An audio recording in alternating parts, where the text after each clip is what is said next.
Em Gênesis 15, uma grande história nos é narrada pelo autor do livro de Gênesis, Moisés, sobre a perspectiva de uma das maiores doutrinas da Bíblia, da vida cristã, a justificação pela fé. Deus se apresenta a Abraão como aquele que é o seu escudo, aquele que vai à sua frente, aquele que o protege, aquele que o justifica, aquele que o guarda de todo o mal, aquele que o considera justo diante de toda a iniquidade, de toda a injustiça que esse homem tinha de dívida para com o próprio Criador. É neste capítulo 15 que se descortina uma experiência bastante singular e promissora na vida de Abraão. No livro de João, Evangelho de João, no Novo Testamento, capítulo 8, Jesus chega a afirmar que Abraão teve a oportunidade de vê-lo. Ele diz: Abraão me viu e se alegrou. Os fariseus argumentaram, questionando que Jesus não tinha nem ainda 50 anos e como ele era capaz de afirmar que tinha visto a Abraão. E Jesus dá a réplica: antes que Abraão existisse, eu sou. Na história de jornada de vida de Abraão, vamos encontrar em alguns capítulos de Gênesis alguns momentos sobrenaturais de um Deus pessoal que se revela e fala ao coração de Abraão. Mas em Gênesis 15, Abraão se depara do ponto de vista natural e humano, olhando para as próprias circunstâncias e as conjunturas que estavam ali diante dos seus olhos. Já avançado em idade, em dias, a sua própria esposa, estéril, e avançado também em dias, ele chega a afirmar: Senhor, como o meu galardão será sobremodo grande, se eu já estou avançado em idade? E de filho eu não tenho nenhum, apenas o meu servo Eliezer. Deus afirma para Abraão, e mais uma vez, a tríplice promessa: uma terra prometida, um povo eleito, uma nação que haveria de ser formada das suas entranhas, e um filho.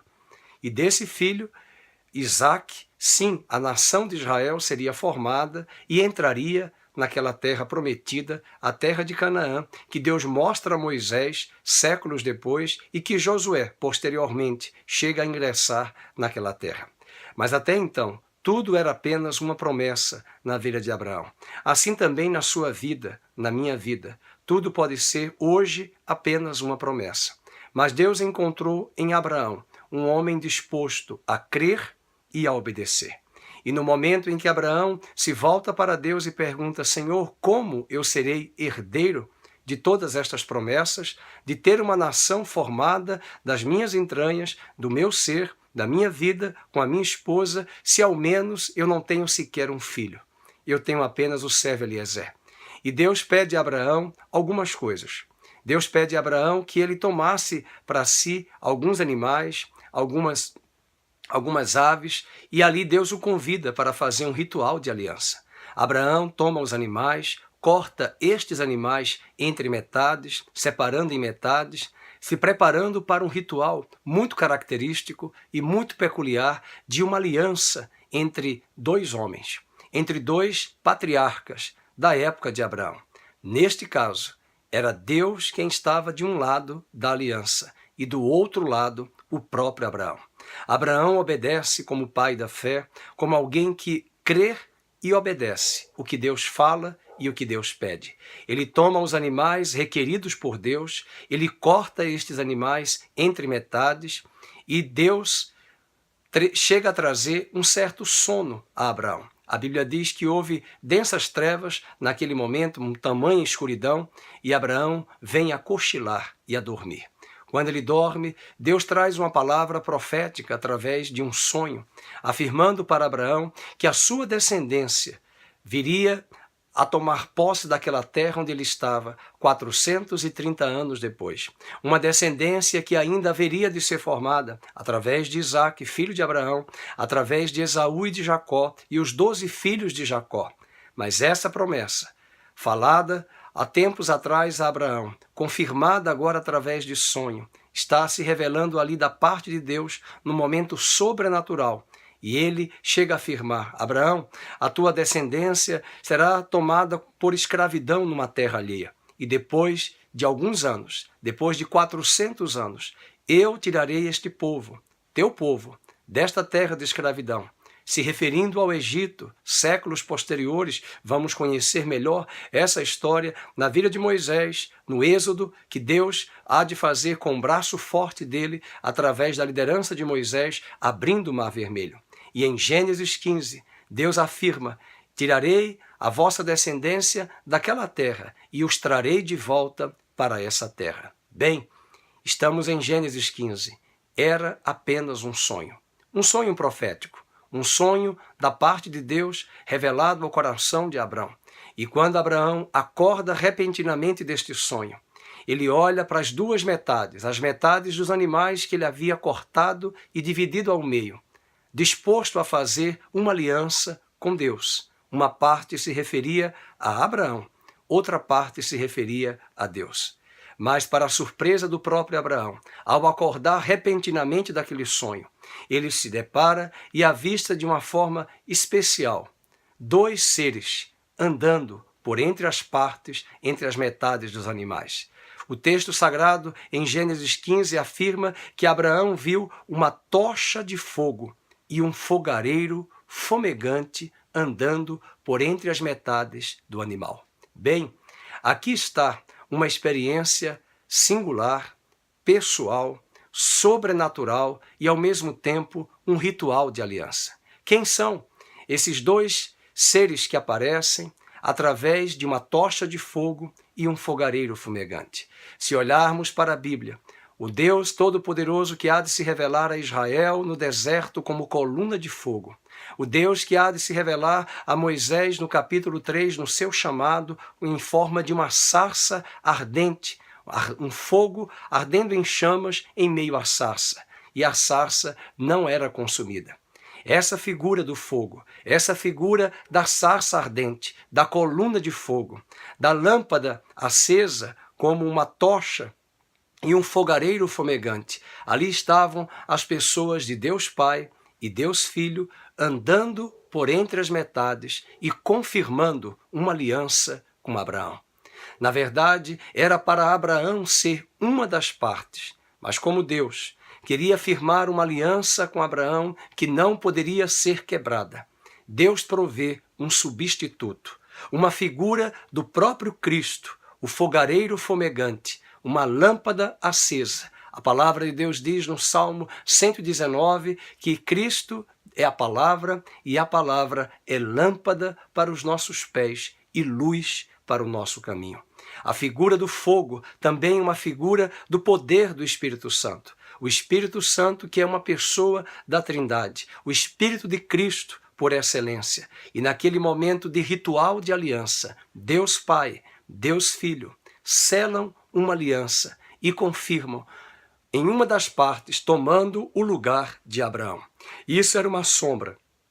Isso era um momento oportuno para nos remeter à nova, eterna e superior aliança, em que Cristo Jesus, naquela cruz, tomaria o meu lugar, tomaria o seu lugar e faria uma aliança com Deus, substituindo a minha vida e a sua vida. Com certeza, a minha vida e a sua vida, manchadas pelo pecado, era impossível de fazermos uma aliança com Deus e não quebrarmos. Com certeza, a quebraríamos como temos quebrado até hoje com as nossas fraquezas, com as nossas debilidades, com as nossas iniquidades. Mas Cristo é detentor de uma vida indissolúvel, como diz o próprio autor da carta aos Hebreus, de uma vida sem pecado. Ele que foi tentado em tudo, tomou o nosso lugar naquela cruz. Assim também, nos dias de Abraão, Abraão teve um substituto, Cristo Jesus, que veio numa figura de tocha acesa, uma lâmpada de fogo. E para a surpresa de Abraão, após esses dois elementos, dois seres, andarem por entre as metades, cumprirem um ritual de aliança entre as metades do animal que representavam as duas partes, Deus ratifica a Abraão e confirma a aliança que ele fez com o nosso pai da fé, Abraão, confirmando o possuir daquela terra, a propriedade da terra de Canaã, porque esta foi a pergunta do próprio Abraão em Gênesis capítulo 15. Senhor, como saberei eu que serei o possuidor, o herdeiro desta terra? E através deste pedido do próprio Deus, do próprio Senhor Abraão, trazendo animais, Abraão para Deus, apresentando ao Senhor, cortando as partes, Deus havia convidado Abraão para entrar em aliança. E uma aliança com pacto. Mas eu quero trazer as boas novas. Cristo Jesus, na perspectiva da nova aliança, do autor aos Hebreus, nos diz que nós já fomos lançados, introduzidos numa eterna e numa superior aliança. A aliança abraâmica do Velho Testamento apontava para esta nova, eterna e superior que Cristo, como mediador, tomou o nosso lugar e nos trouxe em conciliação, reconciliação com o próprio Deus. Poderíamos fazer aliança, mas quebraríamos com certeza esta aliança por causa da natureza do pecado. Abraão também haveria de quebrar a aliança. Abraão desceu ao Egito. Abraão buscou socorro no braço do homem. Abraão mentiu por 2 vezes, se fazendo passar como irmão de Sara, sua esposa. Quantas vezes eu e você temos falhado? Quantas vezes eu e você temos transgredido a própria aliança eterna e superior? Mas trago boas novas do céu. Cristo é o nosso mediador. Cristo é aquele que tomou o nosso lugar. Cristo é aquele que afirmou na cruz do Calvário: está consumado. Vivemos em dias superiores aos dias do Velho Testamento, aos dias da Velha Aliança. A Velha Aliança apontava para esse momento singular. Cristo consumou todas as coisas na cruz do Calvário. Cristo nos introduziu num tempo novo, numa nova estação.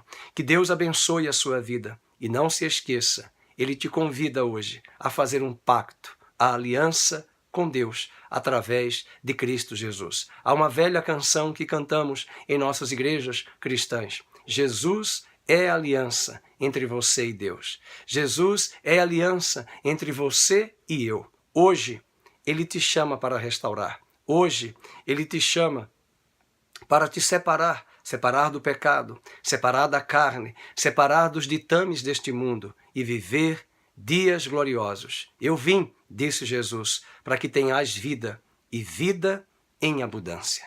Estamos em Gênesis 15, nessa jornada histórica de uma personagem, Abraão, o pai da fé, o pai de todo aquele que haveria de crer em Cristo, o descendente prometido a Abraão. E nele, Cristo, todas as nações da terra seriam, têm sido e serão abençoadas. Deus abençoe a sua vida. Até mais.